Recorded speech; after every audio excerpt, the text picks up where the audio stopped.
Nah ini menurut kami adalah itu sesuatu hal yang biasa saja gitu. Silaturahmi lebaran, berkunjung ke mantan bosnya yang katanya Pak BGS ya. Yang Pak BGS dan Pak Trenggono. Pak Trenggono gitu.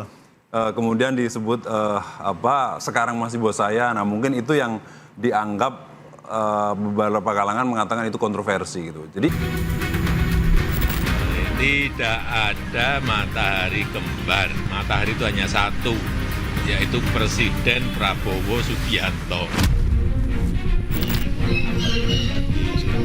Presiden Prabowo merasa tidak terganggu dengan adanya menteri-menteri pada era Pak Jokowi yang juga bersilaturahmi kepada Pak Jokowi, dan Presiden Prabowo menghargai itu sebagai sebuah tata krama dan tradisi berlebaran. Tadi Pak Presiden juga menelpon saya dan meminta kepada sesama menteri untuk terus merapatkan barisan. Oh enggak, itu kan biasa saja. Itu maknanya merapatkan barisan itu tidak selalu sedang ada sesuatu. Enggak ada kerenggangan.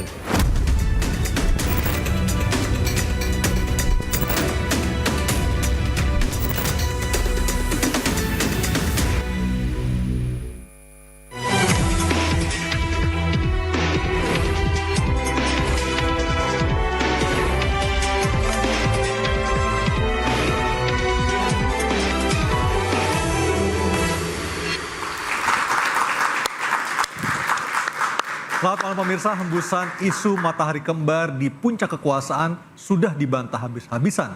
Presiden memberikan arahan pada jajarannya untuk merapatkan barisan. Apa makna dari ungkapan Presiden Prabowo? Apakah ini sebuah kode untuk terjadinya kocok ulang kabinet atau reshuffle? Dan benarkah mantan Presiden Jokowi masih menjadi magnet kekuasaan dari Solo, Jawa Tengah? Saya Aryo Ardi, inilah Interupsi, rapatkan barisan di tengah isu matahari kembar. Dan kita sudah mengundang 4 orang narasumber yang sangat kredibel untuk membahas masalah ini. Masalah yang ternyata masih menjadi perhatian dari publik yang harus kita klarifikasi kepada orang-orang yang berkompeten pada malam hari ini. Di sebelah kanan saya telah hadir Mas Andi Rahmat Wijaya, Wasekjen Partai Gerindra. Selamat malam Mas Andi. malam. Mas Aryo. Ada juga Bang Rahmat Freddy Alex Damanik, Wakil Ketua Umum Projo. Selamat malam Bang Freddy. Selamat malam Mas Aryo. Di sebelah kiri saya ada pakar hukum tata negara Ferry Amsari. Bang Ferry, selamat malam. Dan Mas Ubedillah Badrun dari Analis Sosial Politik Universitas Negeri Jakarta UNJ. Selamat malam Mas Ubed. Dan juga mahasiswa dan mahasiswi dari Akademi Pimpinan Perusahaan Jagakarsa Jakarta Selatan. Selamat malam. Mas Andi, kita pikir masalah matahari kembar ini sudah selesai, tapi ternyata masyarakat masih pengen tahu. Salah satu yang mereka ingin ketahui adalah apakah sebelum ke-8 menteri berkunjung ke Solo, terutama pasca Pak Presiden pergi ke 5 negara Timur Tengah, apakah sudah memberitahukan Presiden agar mereka akan berkunjung ke rumah Pak Jokowi? Ya. Sebenarnya begini, pertama berkunjung ke Solo ini kan dalam rangka lebaran ya. Betul. Ini kan publik atau media tidak tahu. Seperti misalnya Bu Sri Mulyani juga berkunjung ke Betul. Bu Mega, berkunjung ke Pak SBY. Tapi kan tidak tersorot gitu. Dan publik tidak tahu. Nah ini menurut kami adalah itu sesuatu hal yang biasa saja gitu. Silaturahmi lebaran, berkunjung ke mantan bosnya yang katanya Pak BGS ya. Yang Pak BGS dan Pak Trenggono. Pak Trenggono gitu. Kemudian disebut sekarang masih bos saya. Nah mungkin itu yang dianggap beberapa kalangan mengatakan itu kontroversi gitu. Jadi itulah yang sekarang ini digiring ya, bagaimana tokoh publik itu dianggap wah ini kalau sampai mengatakan kayak gitu ini ada 2 matahari kembar nih gitu. Jadi sebenarnya sesimpel itu Mas. Tapi yang Mas Andi ketahui apakah mereka sebelumnya pernah berbicara dengan Pak Prabowo bahwa mereka akan sowan ke Pak Jokowi untuk silaturahmi lebaran misalnya? Kalau komunikasi atau tidak saya kurang paham. Tapi yang jelas ini kan dalam rangka lebaran ya. Kalau berkunjung ke beberapa tokoh, kepada senior ya, kepada tokoh bangsa itu kan sesuatu hal yang biasa-biasa saja, wajar-wajar saja. Ya, ini kan rame karena ada pernyataan tadi dari Pak Treng tadi yang mengatakan mantan bos saya dan masih bos saya. Itu kan sesuatu hal yang biasa kalau kita bicara ya, kita ngomong-ngomong saya dengan Mas Aryo, saya dengan Uda Ferry, itu biasa gitu. Tapi karena ada pernyataan itu yang dianggap wah ini masih ada matahari kembar. Nah, persoalannya begini, kita kan belum pernah menjumpai situasi seperti ini. Kalau dulu misalnya dari Bu Mega ke Pak SBY situasinya lain. Sekarang ini kan Pak Jokowi beralih ke Pak Prabowo, ini kan smooth gitu. Bahkan banyak menteri-menteri dari Pak Jokowi masuk kabinet Pak Prabowo. Ada 17 menteri. Iya. Nah, itulah yang menurut kami ya karena beliau dulunya juga menterinya Pak Jokowi, wajar silaturahmi ke sana. Baik. Nah, jadi lain situasi dulu misalnya Bu Mega ke Pak SBY ke Pak Jokowi dengan Pak Jokowi ke Pak Prabowo. Nah, itulah yang mungkin sekarang ini banyak digiring, wah ini ada matahari kembar dan lain sebagainya. Gitu. Oke, Mas Ubed, kalau dari politisi melihatnya biasa-biasa saja, meskipun saya nggak tahu nih dalamnya seperti apa, mungkin benar biasa-biasa saja. Tapi Mas Ubed sendiri gimana Mas melihatnya? Karena kan masyarakat juga tidak bisa disalahkan, punya persepsi yang berbeda kan? Kalau dari partai pendukung wajar mengatakan Wajar ya? itu biasa ya. Tapi kan begini, mengapa kita menyimpulkan bahwa ada matahari kembar?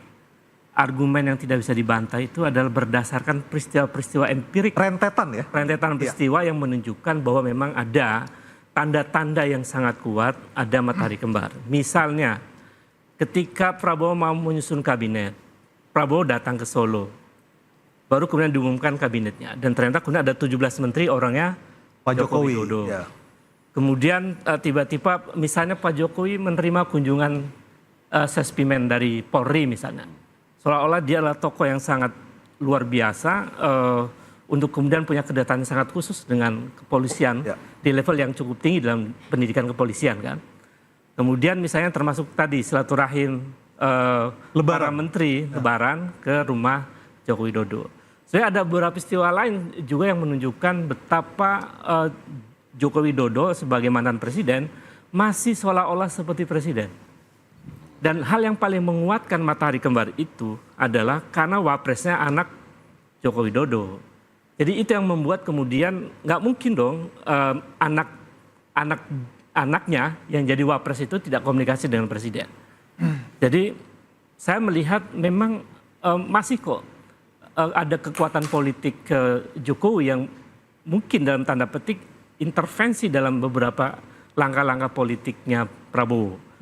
Dan menariknya Prabowo pernah mengatakan bahwa memang guru politik saya adalah Jokowi gitu. Itu artinya apa sih Mas Ubed kalau kita membaca apakah benar-benar Pak Prabowo mengatakan Pak Jokowi memang guru politik saya dan kita harus mendukung Pak Jokowi, menghormati segala macam. Apakah itu memang sesuatu yang keluar dari hati nurani atau sekedar lip service saja? Saya kira kan di dalam analisis yang objektif kita melihat dari pernyataan, bukan dari asumsi-asumsi ya. Pernyataannya memang begitu. Itu artinya sama bahwa antara Prabowo dengan Jokowi. Artinya tidak ada masalah ya ketika anak buahnya Pak Prabowo sowan atau silaturahmi ke Pak Jokowi? Sebetulnya dia tidak menjadi masalah ketika dinamika politiknya kemudian tidak menggambarkan situasi itu. Ini kan kemudian situasinya menggambarkan situasi semacam ada ketegangan khusus nih antara presiden. Bahkan dengan wapres saya lihat hari-hari ini seperti tidak ada komunikasi yang hangat begitu. Malah yang diutus ke Vatikan Pak Jokowi ya, bukan yang wapres ya. Dan itu menunjukkan memang masih ada matahari lain selain... Ini matahari 3 kali ya? Jangan-jangan. Saya kira itu Mas. Oke baik, saya ke Bang Freddy. Bang Freddy, kalau kita mau berkunjung ke Pak Jokowi, katakanlah menteri-menteri kemarin itu, apakah dari menterinya ingin yang sowan ataukah diundang sebenarnya ke Solo? Saya tidak tahu ya pribadi lepas pribadi beliau-beliau itu, tapi yang saya tanya, misalnya saya tanya Menteri Koperasi sebagai menterinya Pak Prabowo juga. Sebagai atasan Bang Freddy ya? Ya, ketua umum saya ketua umum kan. Freddy ya. Jadi saya tanya kalau itu memang pribadi, hanya silaturahmi, halal bihalal, maaf lahir batin kepada Pak Jokowi. Pak Budi Ari kalau saya tidak salah H+1 ya? Hari kedua ya. Hari kedua ya, benar ya? Jadi itu pribadi dan setahu saya juga tidak, tanda kutip tidak minta izin, tidak ke Pak Presiden Prabowo. Jadi silaturahmi hal pribadi ya hanya begitu aja. Apakah ada arahan khusus dari mantan Presiden Jokowi kepada Pak Budi Ari misalnya terkait operasi? Itu yang saya katakan tadi. Yang saya tahu beliau sampaikan, Budi Ari sampaikan, tidak ada arahan khusus, hanya obrol-obrol silaturahmi biasa aja, ngobrol-ngobrol begitu aja. Ya mungkin sedikit ada dibahas tentang koperasi, hanya ngobrol-ngobrol begitu aja. Atau mungkin rencana pembentukan partai baru mungkin? sampai sekarang setahu saya belum ada pembicaraan. Belum ada pembicaraan itu. Oke. Ya, jadi murni lah silaturahmi. Jadi saya rasa ya kita sudahi saja lah diskusi yang tidak produktif ini, matahari kembar ini, karena semua udah mengklarifikasi, semua udah menjelaskan.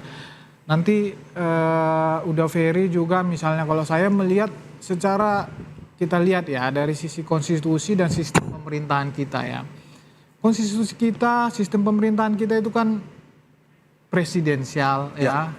Itu bahwa presiden atau pemimpin eksekutif itu adalah seorang presiden. Yang sedang menjabat.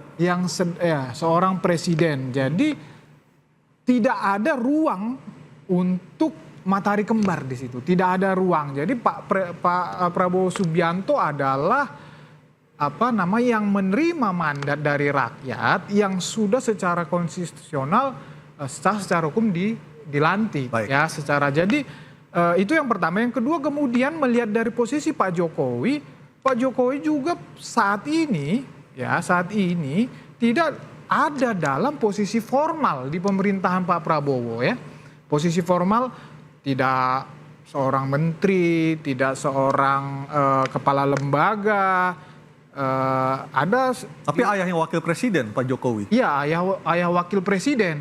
Tetapi seperti kata Mas Ubed tadi, ya wakil presiden aja memang ini serba salah. Tapi kan bisa berbuat, ya sama-sama tahulah kita saling menjaga ini. Menurut saya itu yang kedua. Kemudian yang ketiga, dari sejarah Republik kita ini juga tidak ada pernah kita tahu bahwa ada matahari kembar. Oke. Ya tidak. Jadi saya menanggapi matahari kembar ini selain tidak berdasar, ya mohon maaf ini ilusi ini. Dan tidak akan pernah terjadi selama konstitusi dan sistem pemerintahan kita seperti ini. Jadi ilusi menurut saya. Saya ke Uda Ferry secara konstitusional memang sudah dikunci, tidak ada matahari kembar. Tapi kalau Anda melihatnya dengan realita, membandingkan dengan teori konstitusi kita, seperti apa Uda? Ya, kalau di konsep sistem presidensial kan presiden itu memegang dua tampuk kekuasaan sekaligus. Sebagai kepala negara dan sekaligus kepala pemerintahan. Sebagai pimpinan simbolik sekaligus pimpinan nominal. Dia mengendalikan semua hal. Sentralnya kekuasaan ada di presiden. Ya. Jadi agak aneh juga kalau sentralnya satu, tapi sungkemnya ke kedua orang. Gitu ya. Dan peristilahan-peristilahan seperti masih bos saya, bagi saya jujur saja itu tidak patut dalam adab ketatanagaraan. Tentu tidak dilarang silaturahmi, tapi penggunaan diksi-diksi tentu akan membangun ke arah yang lain. Bagi saya jangankan matahari kembar, jauh lebih itu bisa diinterpretasikan oleh publik yang mestinya dijaga oleh para menteri. Misalnya jangan-jangan Pak Prabowo bukan matahari kedua atau pertama, tetapi hanya satelit saja dari matahari utama begitu ya. Nah, ini akan jadi problematika. Saya mau catat ya. Dari awal pemerintahan Pak Prabowo, pemberitaan terhadap Pak Joko Widodo sebagai mantan tak berhenti-berhenti. Ya. Setiap hari rumahnya selalu didatangi orang. Ya. Tidak lumrah mantan presiden tiap hari di TV. Ada dua pendekatan. Satu pendekatan sebagai presiden yang mendukung presiden yang berkuasa saat ini. Dia harus lengser, menjauhkan dirinya dari tatapan kamera. Bukankah Pak Presiden Joko Widodo sendiri yang berjanji mau pulang dan istirahat? Tapi sebagai rakyat biasa, ya. Sebagai rakyat biasa. Ya, rakyat biasa tiap hari silaturahmi, bahkan wakil menteri tertentu bilang ini fenomena wisata Jokowi. Bukankah sebagai wakil menteri yang mengatakan ini masih bos saya, kalau kita pakai konteks pasal 17 Undang-Undang Dasar, hanya satu bosnya. Bertanggung jawab kepada presiden dan diberhentikan oleh presiden. Mereka ini adalah pembantu presiden yang berkuasa, bukan pembantu mantan presiden. Jadi bagi saya sudahlah Pak Jokowi, ya, Bapak bukan lagi presiden berkuasa. Harusnya membuka ruang kepada Presiden Prabowo sebesar-besarnya untuk diperhatikan. Ini perhatiannya tidak lumrah. Kalau kita melihat dari terikatnya Presiden Prabowo dengan keberadaan Presiden Joko Widodo, buktinya jadi utusan khusus. Jangan salah dipahami, utusan khusus untuk mantan presiden biasa. Tapi ini seolah-olah membenarkan seluruh tatapan kamera tadi ya, yang berhari-hari cerita soal Joko Widodo ya, soal ijazah, soal silaturahmi, soal wisata, soal bos, semuanya tentang Jokowi. Bagi saya, ketika presiden berkuasa memberikan jalan pemberitaan terus-menerus bagi mantan presiden Joko Widodo, menurut saya ada sesuatu yang janggal. Dalam berbagai polemik politik yang berkaitan dengan ketatanegaraan, jangan-jangan memang matahari ada di orang tertentu. Dan sedang disanderanya secara politik quote and quote presiden yang berkuasa dalam ranah politik kekuasaan yang ada. Makanya ngapain coba polisi-polisi dengan jabat cukup mentereng ya, pimpinan menengah Polri yang sedang sekolah itu datang kepada mantan presiden. Pasal 30 Undang-Undang Dasar bilang bahwa bosnya cuma satu, yaitu presiden. Jadi ngapain datang ke mantan? Nggak bisa naikin pangkat kecuali mantan masih punya nilai-nilai politik. Baik, kita akan elaborasi hipotesa dari Uda Ferry Amsari. Tetaplah bersama kami di Interupsi.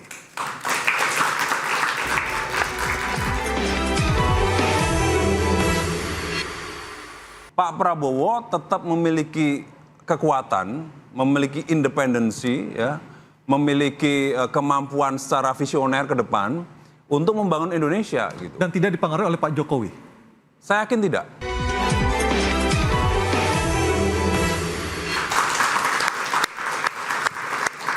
Saya ke Bang Freddy. Bang Freddy, kenapa Pak Jokowi tidak memilih opsi untuk katakanlah misalnya jangan ke rumah saya lagi deh. Kan saya bukan presiden lagi. Jadi kalau mau ketemuan kita lewat saluran online misalnya. Kenapa nggak memilih opsi seperti itu, Bang Freddy? Ya, jadi memang saya melihat ya karakter dasarnya Pak Jokowi naturalnya ya.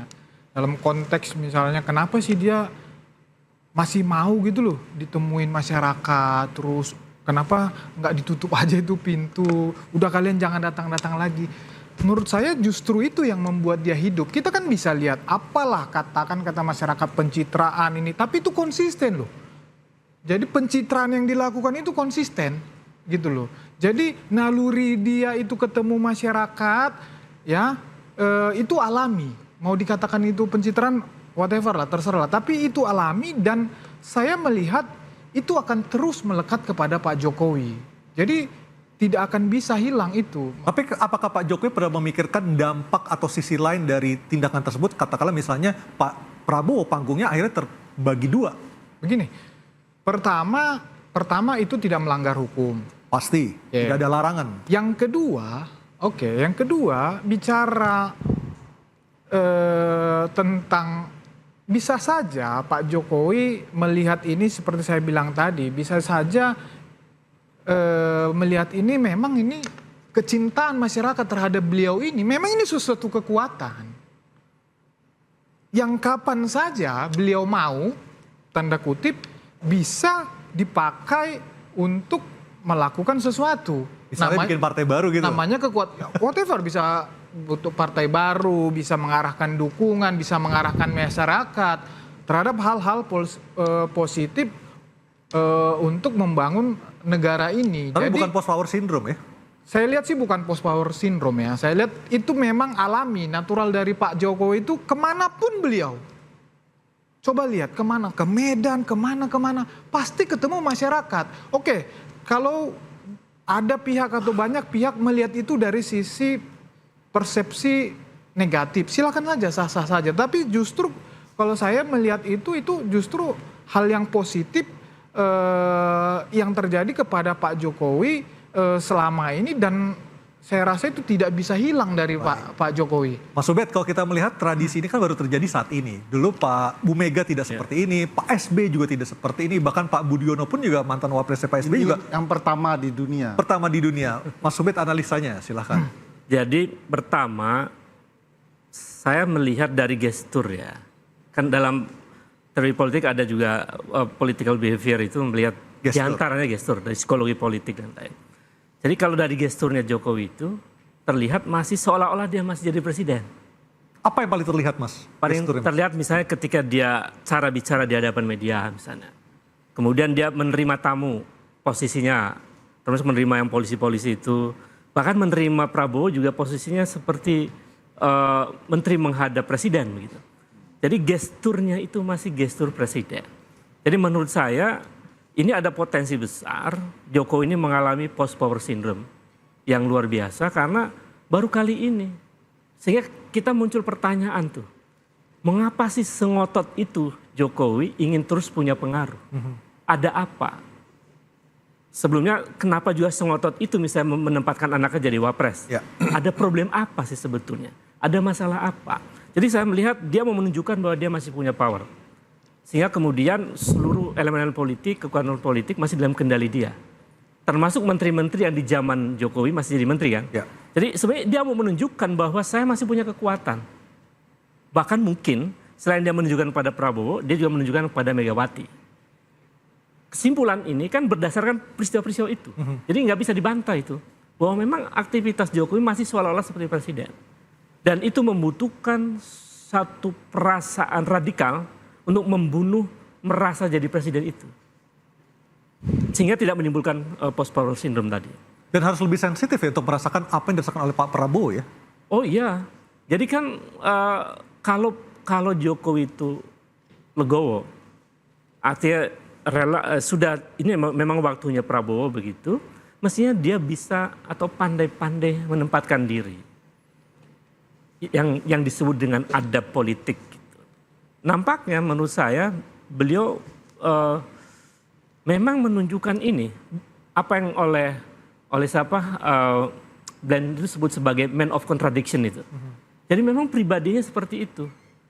Ada kontradiksi yang spesifik pada Joko Widodo dalam setiap praktek perilakunya, termasuk saat dia berkuasa sampai setelah dia tidak berkuasa. Oke. Sehingga kalau kemudian beliau mengatakan tidak ada matahari kembar itu, matahari cuma satu Prabowo, itu narasi di publik, di belakang layar bisa berbeda. Oke. Saya ke Mas Andi mengkonfirmasi, benar nggak sih di publik beda, di belakang layar beda? Cerita di balik layar seperti apa Mas Andi sebagai seorang politisi Gerindra? Ya sebenarnya begini aja, cara melihatnya adalah bagaimana program presiden sekarang ini ada diferensiasi enggak dengan presiden sebelumnya. Sekarang kan kita melihat sendiri kan, misalkan program, ya ini banyak bukan berseberangan, artinya beda gitu. Kalau dulu Pak Jokowi banyak membangun infrastruktur, sekarang lebih ke pembangunan manusia. Ya, jadi makan bergizi gratis, kemudian sekolah unggulan, ya sekolah rakyat, kemudian mengonsolidasikan kekuatan BUMN di Danantara gitu. Jadi ini kan berbeda dengan presiden sebelumnya. Jadi kalau mau melihat, ya itu saja gitu. Ini disetir atau tidak. Nah, berangkatnya dari program itu dan Pak Prabowo kan model orangnya tidak suka memang bicara dari dulu. Maka beliau sempat ngomong, ya kita mau buktikan ini. Jadi Mas Andi gabung di Gerindra 2009 kan? Ya, kinerja berbasis bukti. Ya, dari dulu seperti itu.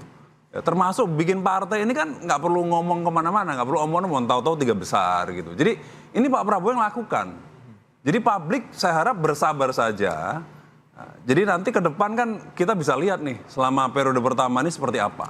Gitu. Beliau sendiri juga katakan kalau memang periode pertama ini gagal, ya udah finish ini. Jadi saya nggak akan lanjut lagi. Beliau sempat katakan seperti itu.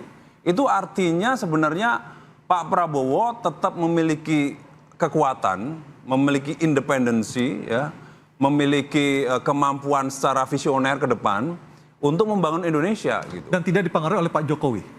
Saya yakin tidak. Bahwa Pak Prabowo mungkin melibatkan Pak Jokowi itu bentuk penghormatan saja. Ya. Karena dengan Pak SBY juga demikian, dengan Ibu Megawati pun demikian, diajak masuk. Karena Pak Prabowo adalah orientasinya ini menghadapi dunia luar nih. Indonesia, come on, konsolidasi ini. Karena kekuatan kita harus minimalisir impor. Kita menghadapi bagaimana dolar yang terus menguat.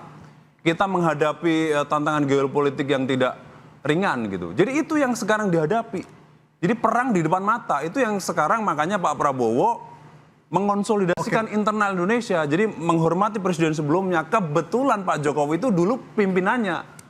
Ya Pak SBY seniornya, Bu Megawati apalagi. Jadi wajar kalau Pak Prabowo ini dengan sopan santunnya ya, dengan budaya ketimurannya itu tetap sowan, Baik. tetap menjalin kerukunan tersebut. Baik. Seringnya mantan Presiden Jokowi menerima tamu di rumahnya di Solo justru dikhawatirkan bisa menimbulkan friksi antar institusi. Kami segera kembali untuk mendapatkan jawabannya dari Uda Ferry Amsari. Tetaplah bersama kami.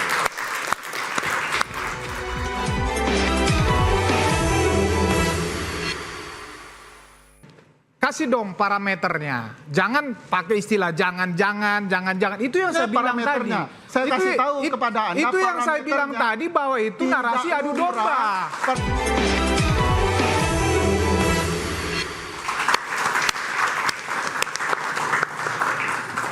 Uda Ferry, Uda sempat menyampaikan ketika Pak Jokowi banyak menerima tamu itu juga bisa menimbulkan persinggungan antar institusi. Seperti apa Uda persisnya? Ya, saya mau bilang begini sederhana dulu sebelum sampai ke sana ya, bahwa dalam berbagai peristiwa ketatanegaraan dalam sistem presidensial, yang aneh dalam apa yang terjadi akhir-akhir ini dengan Pak Presiden Jokowi dan Pak Presiden Prabowo adalah biasanya presiden dalam satu bangunan koalisi yang sudah lengser ke Prabon itu tidak membuka apapun layar untuk dirinya.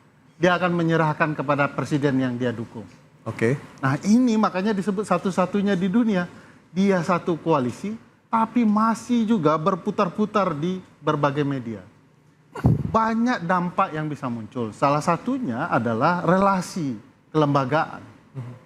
Presiden Prabowo bagaimanapun punya kedekatan dengan misalnya institusi TNI. Dia korsanya di sana. Sementara yang diterima tamu oleh mantan presiden adalah teman-teman dari kepolisian. Nah ini kan kayak sedang bertarung kekuatan gitu ya. Saya ingin menunggu juga itu teman-teman kepolisian datang ke Presiden Joko Widodo, Prabowo, dan teman-teman TNI datang ke Mantan Presiden Jokowi. Jokowi mantan. Nah ini tidak terlihat selama ini. Bahkan di antar kementerian orang sudah membaca mana yang orangnya Pak Prabowo dan mana orang Pak Jokowi yang masih dalam kekuasaan. Penjelasan tadi dalam angka-angka ya, bahwa orang Pak Presiden Joko Widodo ada 17 orang. Ya. Maknanya sederhana, 50% kabinet Pak Joko Widodo ada di dalam tubuh kabinet Presiden Prabowo. Kalau ditanya apakah Pak Jokowi masih memegang kendali dalam hal-hal tertentu, siapa yang bisa membantah angka-angka ini? Ya. Nah kalau memang Pak Jokowi tidak menginginkan ya, gambaran soal dominasi dia di dalam kabinet, mestinya dia sudah memikirkan, saya menghormati Pak Prabowo, tolong Anda untuk sementara waktu tidak datang. Agar kemudian tempat istimewa dalam pandangan publik ada di Pak Prabowo. Spotlightnya ke Pak Prabowo. Jadi di titik tertentu ini bukan soal sekedar pelanggaran hukum dalam ruang politik, mungkin tidak melanggar hukum. Tetapi bisa saja melanggar adab dalam berpolitik. Bukankah kemudian kita bisa melihat bahwa sekarang orang bertanya-tanya, kenapa kemudian Pak Prabowo diam saja? Apakah ada sifat yang powerless yang ingin ditunjukkan Pak Prabowo, sementara beliau terlihat berapi-api, tapi di ruang tertentu Pak Jokowi tampil dengan santun, ya, seolah-olah dia bukan orang punya ambisi. Nah tadi disinggung soal the man of contradiction. Semua catatan soal tingkah laku dan adab Pak Jokowi adalah apa yang diomongkan sebaliknya yang sedang terjadi. Dan bukan tidak mungkin kalau dia mengatakan tidak ada matahari kembar, jangan-jangan dialah matahari yang sedang dibicarakan. Bagi saya memang sikap seperti ini harus dijauhkan. Ini pembelajaran ketatanegaraan dan tradisi ketatanegaraan bagi kita semua. Kalau sudah selesai jadi presiden, ya betul-betul selesai jadi presiden. Oke, baik. Jangan ada upaya apapun untuk mendiskreditkan presiden yang sedang Baik. Bang Freddy, ada soal etika di sini yang berbicara. Dari sisi pandang Anda seperti apa? Ya, jadi saya melihat narasi-narasi seperti yang disampaikan Uda Ferry ini, ya memang beliau kita tahu lah narasinya selalu negatif. khususnya kepada Pak Jokowi. Jadi sah-sah saja persepsi yang dibangun seperti itu. Tapi bukan berarti kalau berbeda itu kan salah. Oke, Pak Jokowi memang gayanya tidak sama dengan presiden-presiden sebelumnya. Saya bilang ya, Presiden SBY punya gaya sendiri, Presiden Megawati punya gaya sendiri, Presiden Prabowo punya gaya sendiri. Ya Pak Jokowi gayanya memang selalu dekat dengan rakyat, bersentuhan. Tidak, kita lihat ada nggak gaya presiden yang lain seperti itu? Tidak, itu gayanya beliau, itu hidupnya beliau, itu yang pertama. Kemudian saya bilang tadi, ya sehingga kami wajar mengatakan bahwa narasi-narasi yang seperti ini memang narasi yang tidak suka hubungan baik. Tetapi apa makna dari keterangan Pak Jokowi dibenturkan? Ini adu domba. Ya, tetapi apa makna pernyataan Pak Jokowi ketika akan selesai masa tugas periode kedua mengatakan akan kembali ke Solo sebagai rakyat biasa kalau kita melihat kondisi saat ini? Itu yang saya sampaikan di depan tadi. Secara fakta memang Pak Jokowi itu tidak ada posisi formal di dalam pemerintahan ini. Tidak ada. Saya mau bantah ini boleh? Begini loh. Silakan Bang Ferry. Karena ini bicara ketatanegaraan dan menganggap kita membentur-benturkan. Bukan. Anda sedang melanggar adab ketatanegaraan dan Anda menuduh orang yang menjelaskan itu sebagai upaya membentur-benturkan. Saya sedang memperjuangkan hak Presiden Prabowo. Perlu diketahui sampai sekarang di dalam istana maupun Pak Prabowo tidak pernah keberatan tentang apa yang dilakukan Pak Jokowi. Tanda tanya besarnya. Sampai sekarang istana ya menyikapi baik tentang silaturahmi tersebut. Makanya saya bilang, ini penjelasannya ya, bahwa dalam sistem presidensial, Bang Ferdi, bahwa kekuasaan presiden itu adalah mempersuasi orang. Dalam tatapan semua orang, presiden yang sudah lengser berupaya terus mempersuasi orang yang mestinya tugas presiden berkuasa.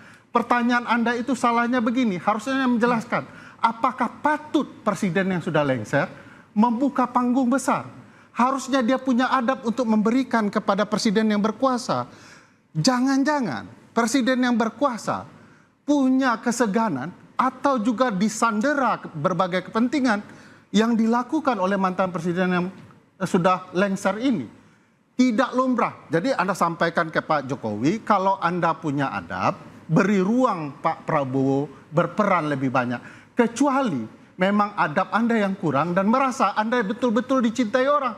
Padahal presiden-presiden lain selayaknya mantan presiden punya banyak pendukung. Dan mereka juga dicintai oleh rakyat pendukungnya.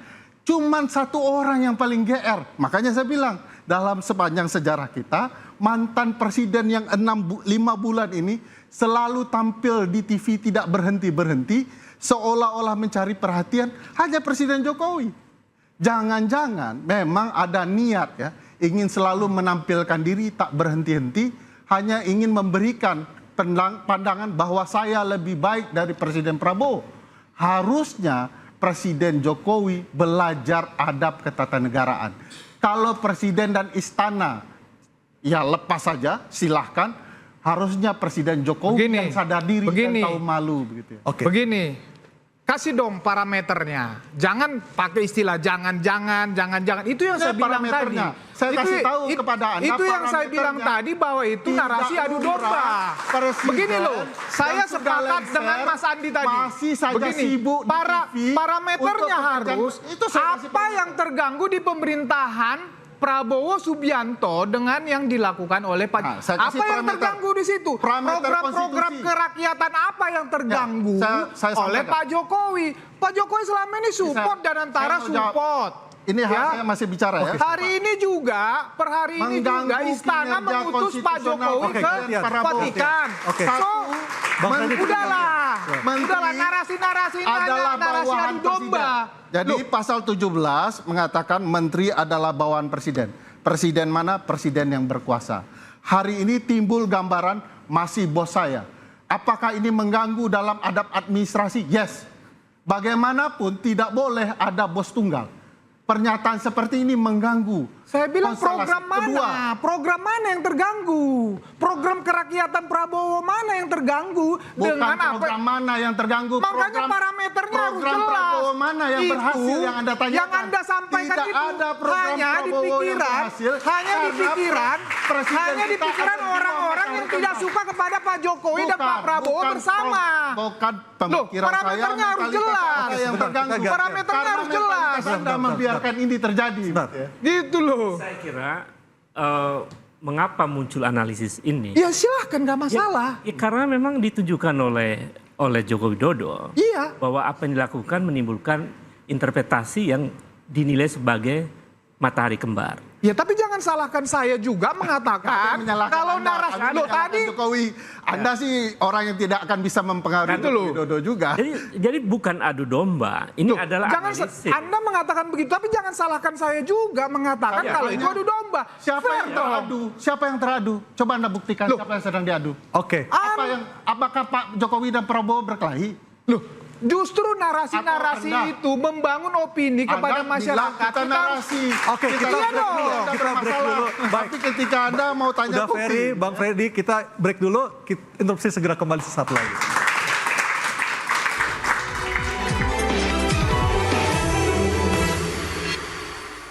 Prabowo sebenarnya tidak merdeka untuk menentukan langkah-langkah. Misalnya Prabowo pernah mengatakan untuk menunda anggaran IKN begitu ya. Tiba-tiba kemarin muncul hampir lebih dari 10 triliun. Sudah dibuka lagi. Dibuka lagi pintu untuk anggaran IKN. Itu kan kenapa?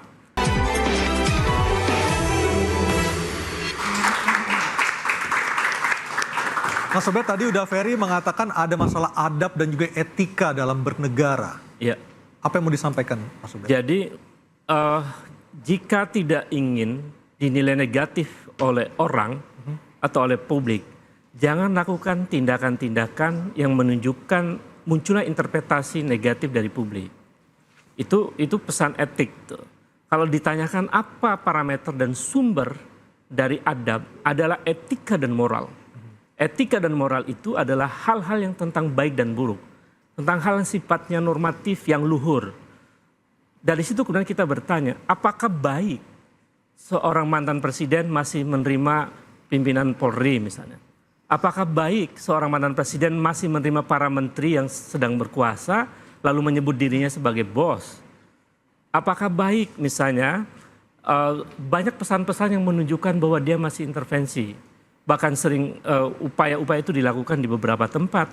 Dan apakah baik misalnya dia masih seolah-olah jadi presiden berkunjung ke pasar itu, atau kemudian ketemu dengan orang-orang. Sebetulnya tidak banyak sih orang mencintai, saya lihat. Banyak penuh dengan rekayasa itu ya. Jadi banyak pencitraan-pencitraan yang dilakukan yang tidak natural. Artinya semua ini by design? Iya.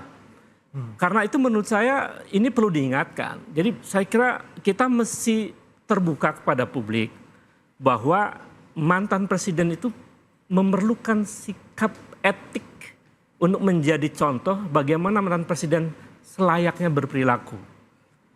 Ya mungkin kita sepakat bahwa mantan presiden itu harus memposisikan diri sebagai negarawan. Negarawan itu sumber etik dari perilaku presiden sesudahnya. Sehingga dia bisa menjadi panduan. Tapi kalau kemudian perilakunya sudah mengabaikan hal-hal etik, hal sifatnya adab, menurut saya ini bencana juga sebetulnya bagi generasi sesudahnya untuk melangkah tuh jadi seperti Prabowo sebenarnya tidak merdeka untuk menentukan langkah-langkah. Misalnya Prabowo pernah mengatakan untuk menunda anggaran IKN begitu ya. Tiba-tiba kemarin muncul hampir lebih dari 10 triliun. Sudah dibuka lagi. Dibuka lagi pintu untuk anggaran IKN. Itu kan kenapa? Jadi ketika Prabowo bersilaturahmi dengan Megawati, Jokowi seperti melakukan konsolidasi. Jadi ini ada apa? Jadi perilaku-perilaku itu yang menimbulkan interpretasi. Kalau tidak mau diinterpretasi negatif, ya jangan lakukan itu. Kan sesederhana itu. Saya punya poin tambahan, angka-angka ya. Dari 5 bulan berkuasa, pertemuan Presiden Joko Widodo dan Pak Prabowo itu kebanyakan. Lebih dari 5 kali pertemuan, bayangkan. Kalau kita lihat catatan dengan mantan presiden yang lain, berapa kali pertemuan? Mungkin cuma lebaran doang ketemu. Ya, dan di titik ini kita bisa melihat bahwa ada upaya membangun intervensi yang tidak bagus.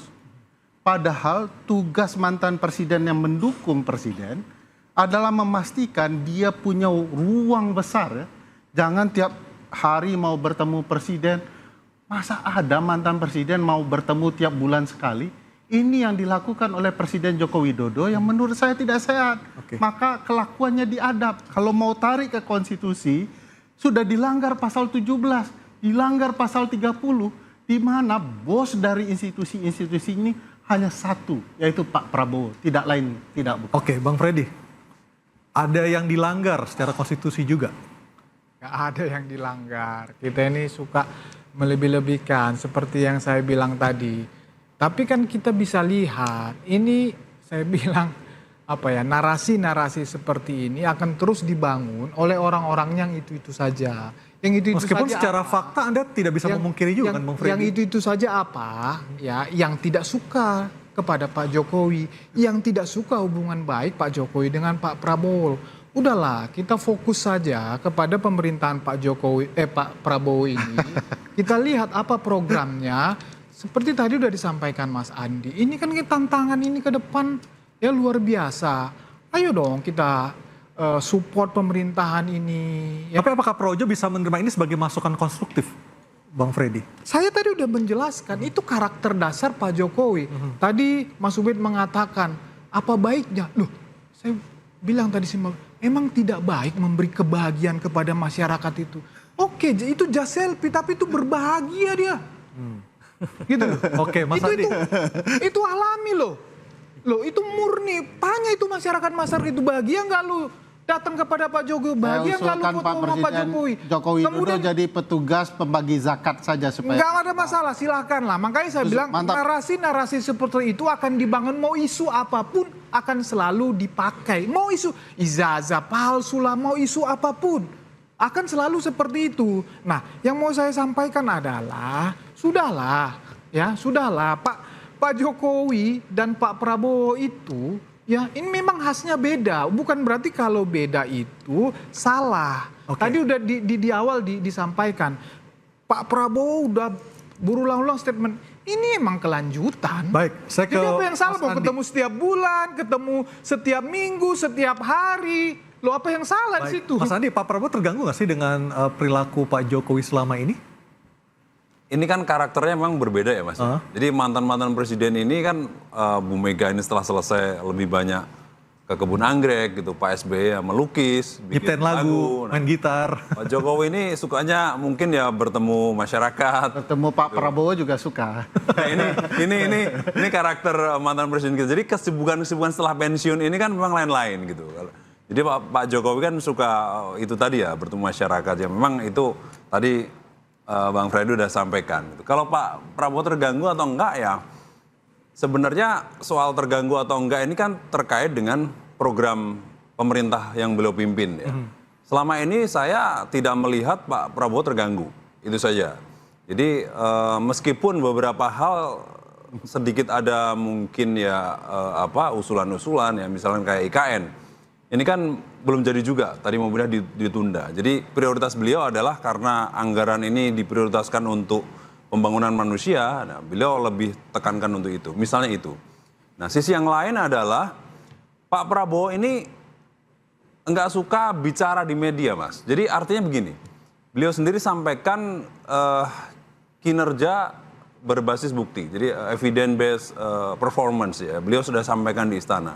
Jadi misalnya nih kayak MBG, peluncuran pertama kali perdana, beliau nggak turun di sekolah, malah Pak Gibran yang Pak Wapres yang ke sekolah. Bukankah itu bisa diartikan memberikan panggung ya kepada yang nanti mungkin menjadi kompetitor misalnya ya? kejaksaan, sekarang udah mulai kinerjanya mulai bagus, mulai sikat-sikat kejahatan, ya kolega di penegak hukum, hakim pun disikat sama kejaksaan. Beliau nggak perlu tampil gitu, meskipun di awal-awal sudah dikumpulkan. Tidak hanya jaksa agung saja, jaksa muda pun di ini tuh. Jadi mereka pimpin sendiri, ya tapi kan nggak perlu. Makanya itu dia. Jadi Pak Prabowo ini, maka Pak Prabowo itu yang sampaikan. Keberhasilan itu ada sumbangsi Pak Jokowi dalam hal apa dia pernah bicara soal upaya pemberantasan korupsi yang sudah keras itu. Maka itu, maka itu tidak. Itu kerja pribadi Pak Prabowo atau memang usulan dari Pak Jokowi? Ya kerja Pak Prabowo sebagai presiden. Udah berarti tidak perlu lagi Pak Jokowi. Jadi itu yang saya mau katakan. Artinya Pak Prabowo ini adalah tetap beliau memimpin pemerintahan dengan mandiri, tidak ada intervensi dari pihak lain, tidak ada intervensi dari pihak lain gitu. Itu dipastikan benar ya? Saya pastikan demikian. Tapi Karena Pak sering Prabowo bertemu ya. ini, Tapi sering bertemu. ya sering bertemu kan mungkin itu tadi ya, karena mohon bertemu masa ditolak Saudara sebagai Mas mantan Andi, presiden. Kalau saya tanya apakah Kalaupun ini Bu mengganggu, Mega pasti minta ketemu Mas Andi pun tidak pasti bilang akan diterima. terganggu. Pak SBY Tapi mau bertemu faktanya, pun mana akan ada diterima. Nahkoda diikut Gitu. campuri oleh mantan nahkoda. Nggak ada Perahu intervensi. bisa kacau. Nggak Tapi dicampur tiap tangan. hari gitu ya. Sampai sekarang Jujur pun nggak saja ada ini bukti kesempatan. bahwa Jauh-jauh presiden lah projo, sekarang sedang gitu ya. memimpin ini diintervensi oleh pihak lain. Itu saya pastikan nggak ada, Mas. Ya, contoh banyak sekali. Misalnya konsultan-konsultan politik udah tobat itu. Dari dulu menasihat ini nggak bisa. Jadi karena dia ini otentik.